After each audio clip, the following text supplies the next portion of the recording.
Greetings, and more greetings. This is Keith Cirquette with Cirquette Solutions. Basically, your neighborhood life insurance and retirement planning specialist. Just so you know, I've been doing this now since 2008. It's the love of my life is helping people with being able to protect themselves from issues that arise in the future, as well as show them strategies to make sure that in retirement they never run out of money. Okay, in a nutshell. So, just a little bit about what I do. I always start my videos off with that. Basically, I show my clients a way to generate a non-reportable tax-free income for some time in the future by using life insurance products. I also show my clients a way to minimize their taxes, increase their rate of return by providing them a foundational asset which guarantees that they'll never lose money. Okay, so how do we do that, right? How do we do that? You got to call me to find out. You got to call me to find out, right? I'll break it down to you and show you some easy strategies on how to do that. It's so important to do that. And, you know, I'm here for you. You know, I love what I do. You know, I love my clients. I love my agents. And, you know, I just want to make sure that we're represented in this industry, that you got somebody that you can talk to that's going to treat you right and tell you the truth and not just try to sell you something. You know, I try to build relationships with my clients. That way they can always call me if they got questions, you know, or if they want to come into the office and chill, you can always come here and we can talk. Okay. So, the purpose of the meeting today and what we're talking about is basically manhood and why life insurance is something that every real man should have. You know what I'm saying? And what I mean by real man, I'm not saying, I'm not talking about, you know, the characteristics of a man that is tough and, I mean, you know how it is in our culture, man. People have a distorted concept and view on what manhood is. And a lot of our young people, they see men doing different things on TV and in the media and all this stuff, and we don't even control it. You know, like people like me, I don't even control the media. You know what I'm saying? So, we all know who control the media and who be putting out these or boosting up these concepts of what real men are to our young people, but and what they do and all this type of stuff, which ain't true. But I'm here to tell you that manhood is indicative of the continuous activity and the interest of the general welfare. So basically, that means that real men know that the general welfare of their friends and their family and anybody who they come in contact with, or anything that they have their hands on, is what's most important. The general welfare of your family is what's most important. And whether that be the the protection part of protecting your family from nonsense from the outside. Um, Making sure that you work in your business. I mean, that's protecting your lifestyle. You know what I'm saying? And protecting your friendships, being a good friend to people, and making sure that they know that they can depend on you, and you a man of your word and stuff like that. I mean, those are characteristics of a good man. But even with all of that, having a life insurance policy is also a characteristic of a good man, because life insurance allows you to be that man to those family members, to your loved ones, even to your partners in business or whatever the case may be, whatever you're doing, to your kids, especially your kids. It allows you to be that man to them in perpetuity, forever. You know what I'm saying? So a lot of people don't really understand that concept, just being the fact that, us in the African American community, especially us men, we kind of prideful. And, whenever we think about our demise, sometimes we think about other people, and we think about what somebody else gonna do. Now, and I'm gonna just say it. A lot of us feel like, yo, I made a post about this last week too, but a lot of us feel like, yo, like when I die, man, she just gonna spend the money on somebody else. Or why would I leave her anything, man? She'll be all right. La la la la la. But one thing that you got to think about is the fact that if you did pass away, whatever monies that you bringing into the house right now are gonna vanish. Okay, and even if you do get Social Security, man, that's crumbs, man. That's poverty. So the lifestyle that you living right now would change because you're not around. Now, definitely it'll change because you're not here. But financially, it would most definitely change as well. And you know, um, like I said before, as far as the interests of the general welfare, like you want your family to continue to live just as good or even better as if you were still around. You don't want your kids to miss a beat. You want them to still be able to continue and play those sports. You want them to continue to have an opportunity to go to the schools that you want them to go to. You want them to continue to make sure that there's food on the table and that the activities and things that they like to do are still there. You want to have money for an emergency fund. You want to make sure the house is paid off. That way, not only do your kids have a good representation or are represented in a good light still, even when you're not around, but even your spouse or your girlfriend or your fiance or the mother of your children, whatever the case may be, that person can continue to live a good, decent life. You know what I'm saying? And they'll be able to make good decisions because of a decision you made or of a promise that you made to your family. You won't have to worry about some man coming up in your household taking advantage of your family.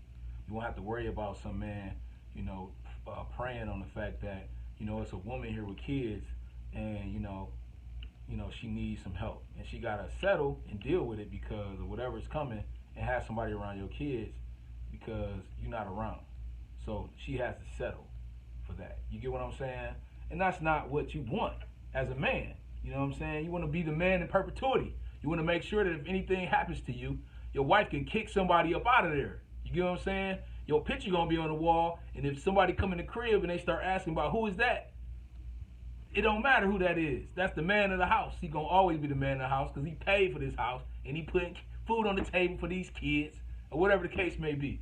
You get what I'm saying? These kids are still living a good life just like you still here in perpetuity forever. You get what I'm saying? So that's what I mean by being the man of your land, being a strong man. Strong men understand that concept.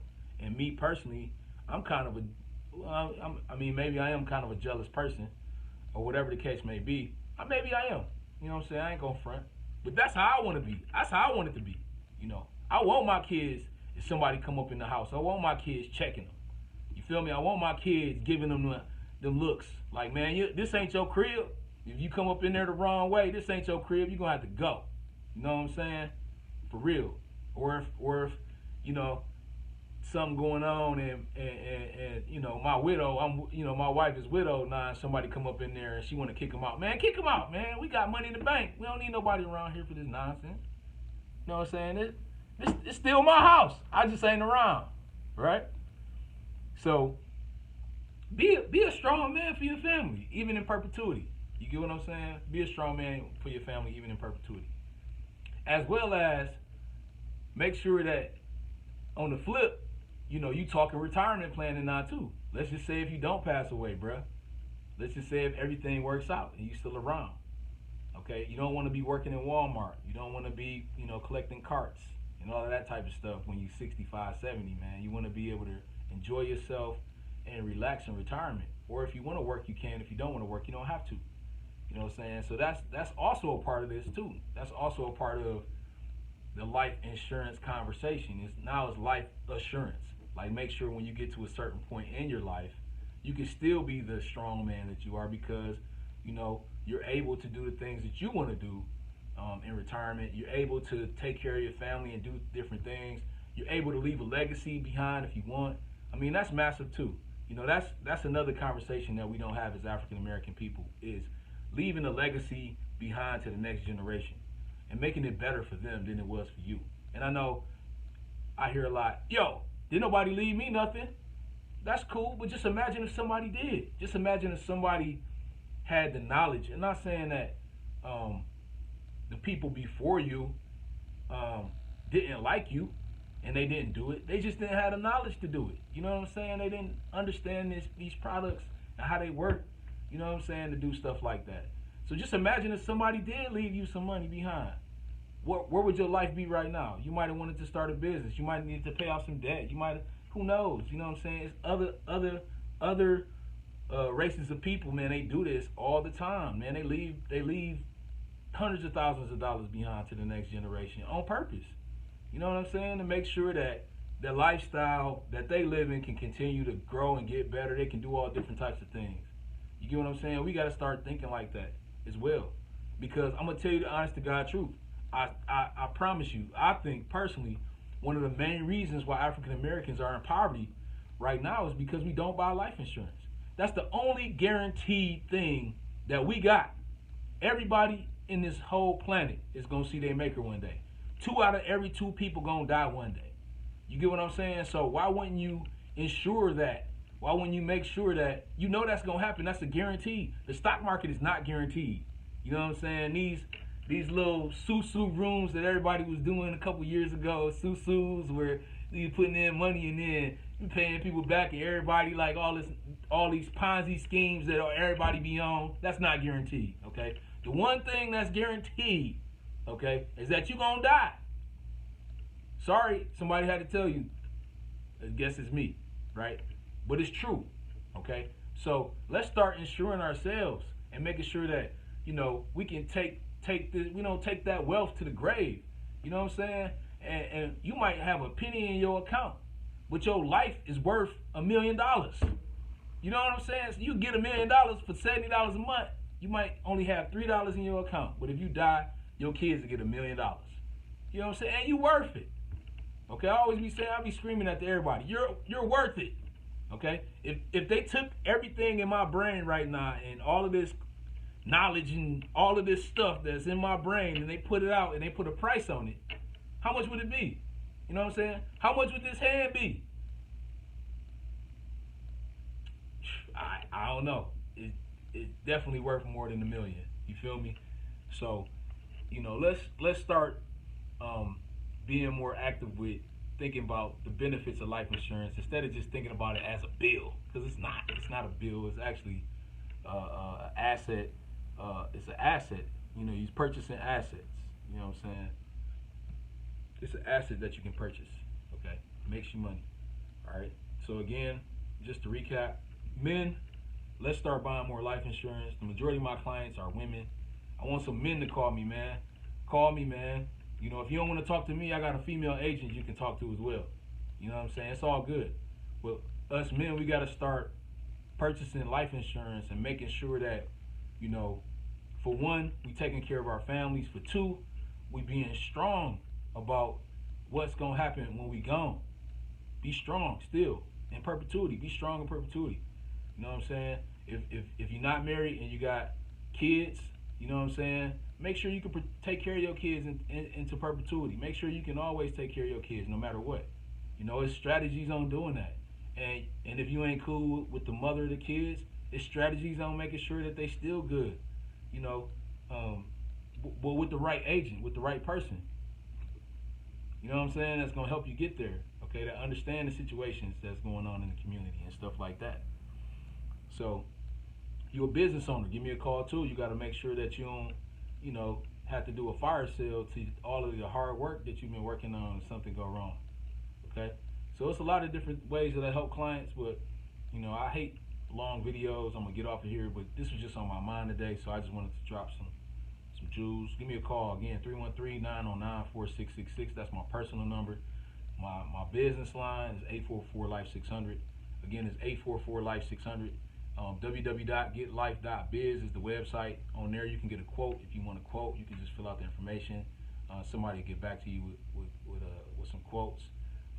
But ultimately, it's better to just give me a call. I'll work with you, break it down. Okay? All right. Holla at me later.